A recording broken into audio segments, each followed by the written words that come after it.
इस कार्यक्रम की प्रायोजक है सोना ब्यूटी पार्लर सरसीवा। नमस्कार, बहुत स्वागत है ACN 24 न्यूज में। मैं हूं आपके साथ हेमंत। चलिए गौर करते हैं खबरों पर। सारंगढ़ बिलाईगढ़ जिले के सरसीवा में नगर पंचायत बनने के बाद विकास कार्यों में तेजी देखी जा रही है। नगर के प्रमुख चौक चौराहों और सड़कों पर स्ट्रीट लाइटें लगाई गई है, जिससे पूरा नगर रोशनी से जगमगा उठा है।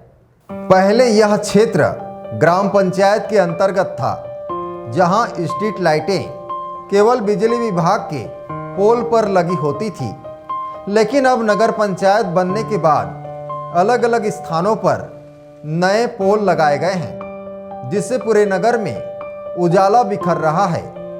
आपको बता दें कि ये स्ट्रीट लाइटें बस स्टैंड से पेंड्रावन मार्ग, सरायपाली मार्ग और नगर के मुख्य बाजार क्षेत्रों तक लगाई गई है। इससे न केवल दुर्घटनाओं और चोरी जैसे घटनाओं पर रोक लगेगी, बल्कि नगर का सौंदर्य भी बढ़ गया है। सरसीवा के विकास की यह पहल नगरवासियों को सुरक्षा और सुविधा दोनों प्रदान कर रही है, जिससे नगर अब पहले से अधिक विकसित और सुंदर नजर आ रहा है। Bureau report ACN 24।